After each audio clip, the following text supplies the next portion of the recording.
Good morning, everybody. Yep, greetings to you around the world, ladies and gentlemen. I'm happy to talk to you a bit and tell you a bit more about my exciting life. The wild, wild 70s and 80s. It is a never-ending story. It was enormously, enormously exciting, and we were free and wild, and yeah. We done a lot of drinking, but one thing I have to say, we didn't do drugs at that time. It was already all over the world, the hippie time and smoking marijuana and ganja and all that stuff, hashish. It went, the East Frisian part was a bit away from Germany, a bit behind the rest of Germany, so no, we didn't get in touch with that, and I'm very happy about that. I started smoking weed when I was like 34 or something, you know, and no, we just drank and that's it. So one day I bought a Goldwing, one of the first Goldwings, and put a sidecar on in Holland because in Germany there wasn't a factory to put sidecars on the Goldwing.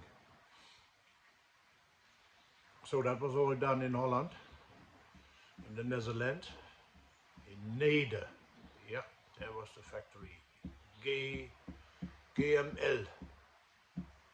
I think it was called LM, LMG. I forgot, it's too long ago. So we prepared for winter,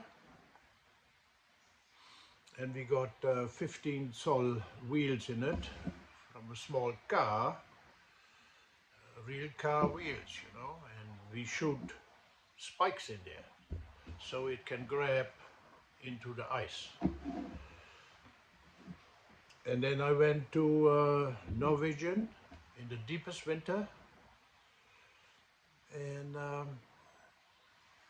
yeah, the spikes, they wasn't allowed in Germany because they threw a lot of salt on the road, so there is no ice. But I prepared myself for Denmark and Sweden and Norwegian because they don't put salt on the street. There's just ice and snow on the street. It's a normal thing over there. So I was quite happy. And a friend of mine from Hanover, he worked in a ravioli factory, filling ravioli in cans. You know? So, and I brought him a lot of whiskey, cheap whiskey, and he filled it up in the ravioli cans and gave it back to me. So it was safe. And I put them in the sidecar. And riding to Norwegian in winter, it's the hardest what you can do, you know. It's called, the rally was called Crystal Rally. And that night when we arrived there, we had 42 below zero. So you have to, on daytime it's about 30, 32 below. And you really have to watch your fingertips and your foot and your nose tip, everything, the feeling goes away, and that's very dangerous. So you stop just where is some light in the house. You stop at any house, you knock on the door, and the people open and they know exactly what happened. So they let you into the entrance hall, but no further because over there it's too warm. In the living room it's too warm, it would be too much pain. So we were standing like in the fore hall, in the entrance hall, and it was over there, it was still nearly zero. So, but it was warm for us. So the feelings came back and it hurt a lot, you know. It's very painful and the feelings comes back and the blood goes back. My nose tip was frozen and the skin pigments, they died. So today the nose is very sensitive about weather. When the weather is changing, it gets itchy. very itchy, and it opens the skin even. Sometimes yellow shit comes out, you know, it because of that frost I had. So that's a good remember of that story. And we could ride our bikes over the rivers because meters and meters thick ice, even tracks can go on rivers and lakes. And it's a lot of fun. It's a lot of fun to ride a sidecar in the snow and on the ice. Some people, they had no sidecar, but they had skis, you know, skiing down the hill through the snow. They had skis on the left side and the right side, and even shock observers, so they could nicely lane in the curves and drifting and all that stuff. It was fantastic. And when I came on the border to Norwegian, the customs, they wanted to look in the sidecar. I said, yeah, have a look. And he said, oh, you got a lot of food. I said, yeah, because I can't afford your food in your country. It's too expensive, so I bring my own food. That's it, you know. Oh, you like ravioli? Yeah, I like ravioli. Okay, go. So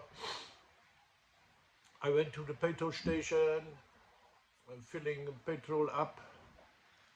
I had an extra tank in the sidecar, so because the Goldwing got only 18 liters or something, and I filled it up, and I had to pay like $100 because petrol was expensive over there as well, and of course schnapps, alcohol, you know, very expensive.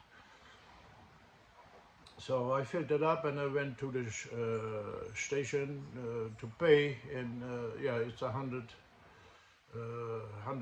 US sort of, you know, and I said, oh, I don't have that money, but how about some whiskey?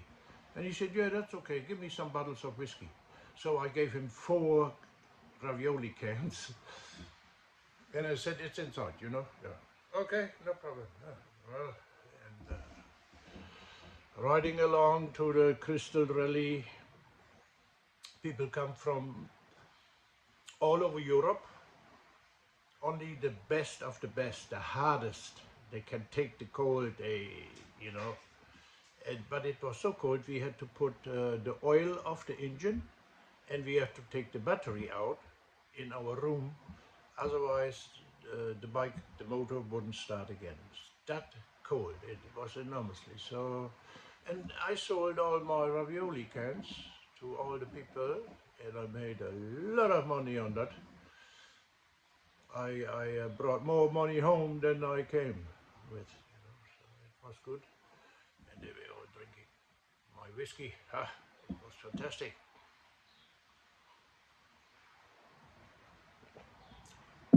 That was the coldest I ever done. Then I figured out that this Goldwing with the sidecar, yeah, out there in Germany, very expensive. And a friend of mine, he wanted a Goldwing with a sidecar, and I said, yeah, I can organize it for you from Holland. AML, now I remember, AML was called the factory, AML sidecars. So I went there, and they had a registered Goldwing with Netherlands number plate and a nice big sidecar on it for 2 people. And I bought that for about 11,000 mark at that time. You know, what would be 5 to 6,000 euro today. And I just rode it over the border to Germany, so I got it into Germany without paying import tax or anything. And then I went to my friend and I showed him everything, and he said, yeah, I buy it, you know. He wanted to pay me 22,000 mark. So I made it double, I doubled, you know. It was good, but I needed a roadworthy, so I had to go to a big city in the middle of Germany and go. There was only one place they do that. They make the papers for Germany for that kind of bike with sidecar. So I went there on Friday, and I promised my friend Friday he wanted to go to a bike rally, and I said, yeah, you get it registered on your name, I promise. So, And then they find out on the bike this was not right and that was, so I had to change a bit, and it took time and everything, and I was in a hurry. So I had to drive 200 kilometers back to hometown to get it registered. So I just was speeding up like a rocket. I pushed that bike to the max through the traffic, breaking down, shifting gear, and wing, wing, wing in between the cars and everything. And there was a red light, road traffic was red. I looked left, I looked right, there were no cars. Bam, I go over it. Flash. They made a photo from me crossing the red light intersection. And then the next one, and there was, you could ride only 60, but I rode 120, and clack, got another picture. The next intersection, red lights, I looked, all three, puff, over it, puff, another picture. And so on and so on, and I made it to my hometown. It's called Leer, L-E-E-R. It's an East Frisian town. And it was just before 12 o'clock. And I'm riding up the bike very fast through that curve to get there.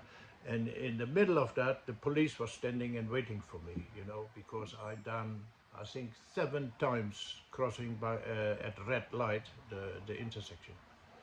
So they wanted to stop me, and I break down. And I said, I'm coming back, wait here. So I went around him to that registration office, and I jumped in and, please register. And he said, yeah, it's 12 o'clock, it's too late now. And I said, please, you won't believe what I did and what sort of fine I have to pay. And I promised my friend, and we talking Friesisch, and then he said, okay, I registered for you. So I done that. I promised that guy, my friend, he get the bike registered, so I did. When I came outside, the police was already waiting, and they said, yeah, that's it, my friend, 7 times you cross red light and you speeding everywhere, that will be very expensive, so give me your license. I want your license, you are not riding anymore. So I had to hand it over, jumped on the bike. Hey, where are you going? You are not allowed to ride. And I said, yeah, I ride home now. That's it. Bye. So I get, the government took the license for 6 months, and I had to pay like 1,600 Deutschmark, what was very, very, very expensive. But I gave a fuck because I kept my deal, and I made 10,000 profit on it. So what the hell, So yeah, what to do? You lose your license for 6 months. I don't want to get more in trouble, so I decided, okay, then I go to America, to the United States, I had a copy of my license. I had an international license. So the international license, they couldn't take it off me because the international license is for other countries, not for Germany, so they didn't take it off me. So I jumped in the plane,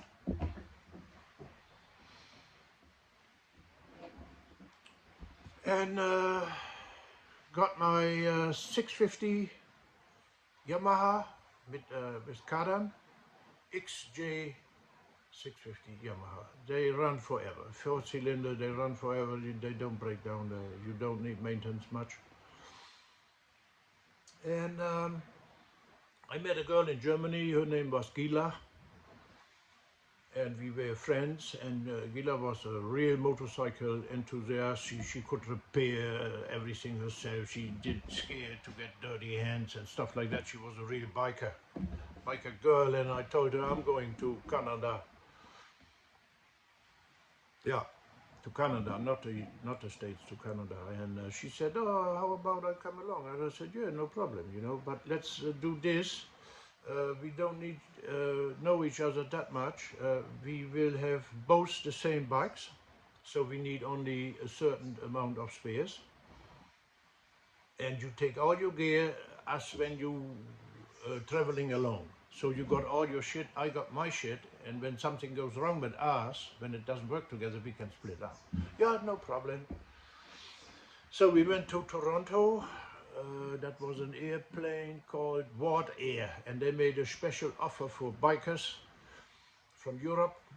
So we could take our bikes and our bad self, and then we paid like 2,200 mark. What was cheap, cheap, cheap, cheap. So we went to Toronto and we went through the customs and everything. And she said, I'm going outside. Gila said she's going outside to look ask for a campground somewhere. And when she came back, I was still working with the papers.